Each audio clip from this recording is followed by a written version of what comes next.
Como ven ustedes ahí, tienen una gráfica que yo les presenté también cuando miramos el envejecimiento, donde los grupos de etarios estaban variando y los pacientes de edad avanzada estaban aumentando, y eso quiere decir que la vejez también puede estar aumentando en el mismo poco. Y acá hay un estudio que se hizo en un hospital de acá en Lima, donde se vio que tanto como mortalidad y mortalidad era una causa importante de promedio.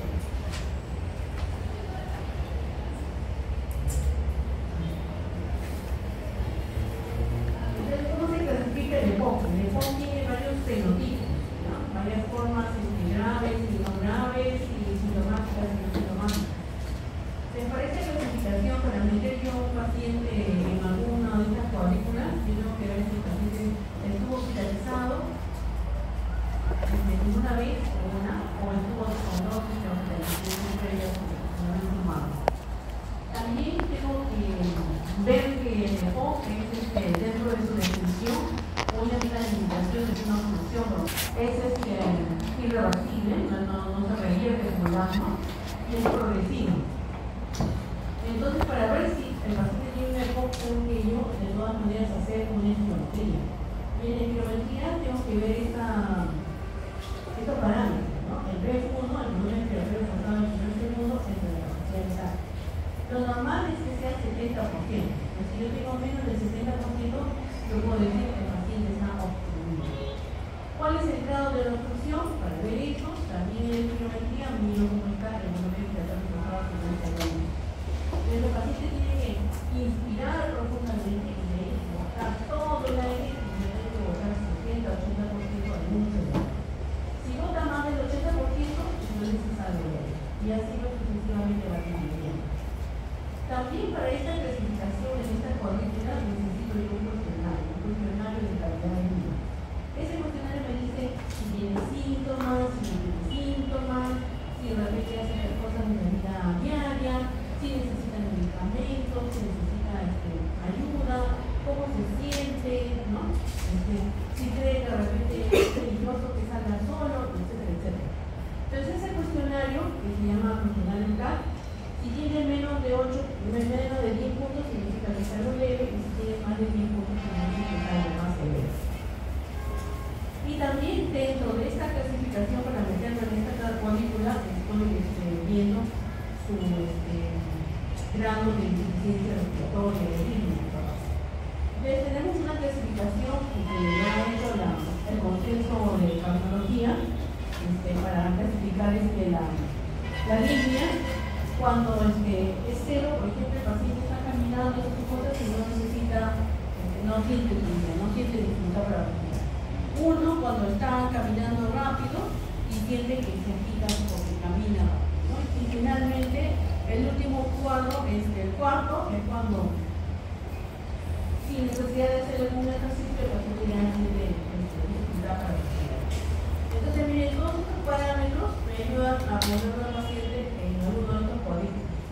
¿Y para qué lo colgó ahí? Para poder decir más o menos qué tipo de tratamiento debe hacer. Entonces, vamos a ver los cambios inflamatorios que hay, la respuesta inmune inadecuada, el estrés oxidativo, el desbalance que hay entre proteasas y antiproteasas, la reparación alterada de los tejidos, el daño neurológico, la apoptosis, todo lo que se produce en el cuerpo. Entonces tenemos acá las células epiteliales, tenemos la membrana basal, tenemos la lámina propia, y aquí justamente en esta lámina propia es donde se produce la matriz intracelular, donde se produce la fibrosis, ¿no? Estamos hablando del bronco. Luego tenemos la muscular y tenemos la submucosa, donde se encuentran las glándulas, ¿no? Entonces, las células epiteliales son las que pueden activarse también con el humo de cigarrillo. Entonces, vamos a ver ahora cómo el humo de cigarrillo va a activar al macrófago. Una vez que lo activa el macrófago, va a producir el macrófago activado la atracción del neutrófilo a través de una interleuquina, que es la interleuquina 8. Y y también va a producir la diferenciación del linfocito T en CD8.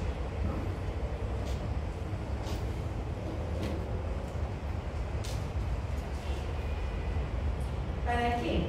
Para que el neutrófilo produzca proteasas. Les he dicho de que hay un desbalance entre proteasas y antiproteasas. Las proteasas son las que van a destruir a las células, especialmente al alveolo. Entonces el neutrófilo va a producir estas proteasas. Dentro de esas proteasas, por ejemplo, está la elastasa, ¿no?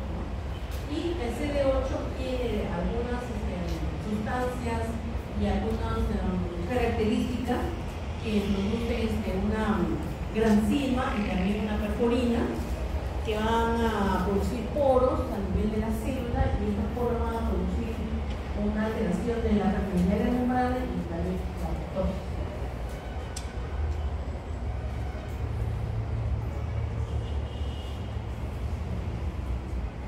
Y no solamente va a ocurrir eso con el macrófago, ¿no? Sino también las células epiteliales van a activarse y van a producir factores de crecimiento, por ejemplo el factor de crecimiento beta, y va a hacer que los fibroblastos produzcan sustancias hipofibróticas también a nivel de la matriz de estas células, ¿no?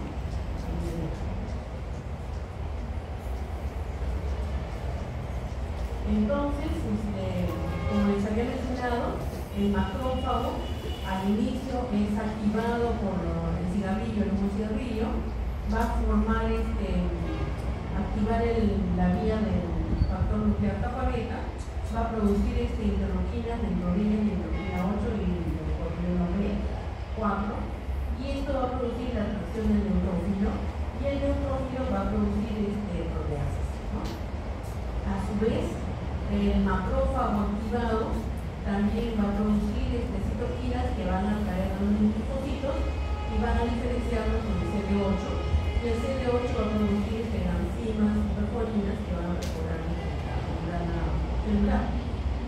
Y también va a producir metaloproteasas, ¿no? Las metaloproteasas también son una cantidad de proteasas, como su nombre lo dice, que van a destruir la membrana celular. Pero también el cigarrillo, a nivel de las células epiteliales, también va a producir la activación de los factores de crecimiento, como el factor de crecimiento beta, para que se produzca la transformación del fibroblasto y se produzca fibrosis en nivel de la. Entonces, finalmente vamos a tener fibrosis, producción de moco, destrucción de la pared alveolar y proceso inflamatorio.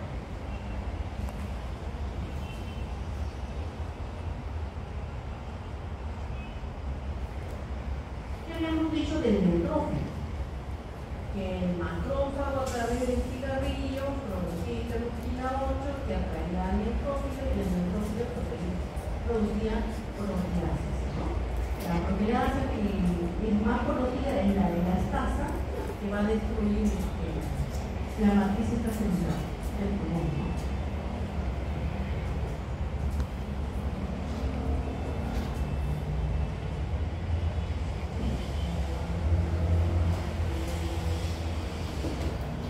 ¿Cómo sabemos que el macrófago es activado? Porque generalmente los pacientes fumadores o los pacientes que tienen EPOC tienen 10 veces más cantidad de macrófagos que los pacientes que no son de esta característica.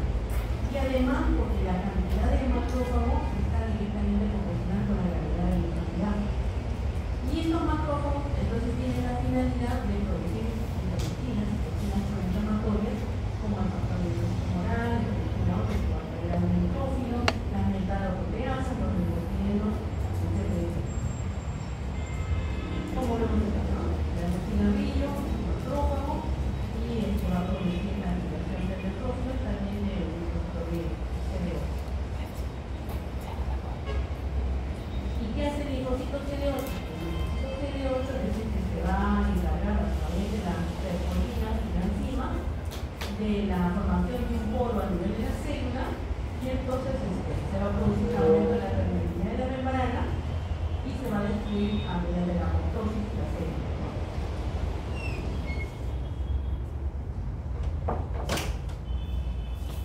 Tenemos que tener un equilibrio entre proteasas y antiproteasas.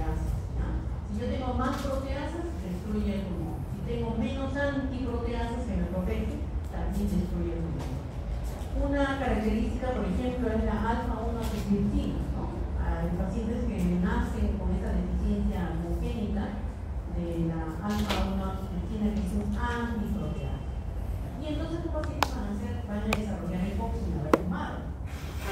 Pero en el consumo del cigarrillo lo que vamos a tener es la formación de proteasas. Dentro de ellas, por ejemplo, la elastasa, las catepsinas, las metaloproteasas, ¿no?, que van a destruir la pared alveolar. Entonces, en el esquema, lo que ven ustedes son las células epiteliales, la membrana basal, y luego tienen ustedes la matriz extracelular. En la matriz extracelular tenemos una célula importante que es el fibroblasto. El fibroblasto que va a producir el colágeno y la elastina. ¿Para qué necesito colágeno y elastina? Porque ustedes saben que el pulmón no tiene quien lo contenga, o sea, nadie lo agarra, ¿no es cierto? No tengo un ligamento que lo mantenga en suspensión. Y tampoco el pulmón se queda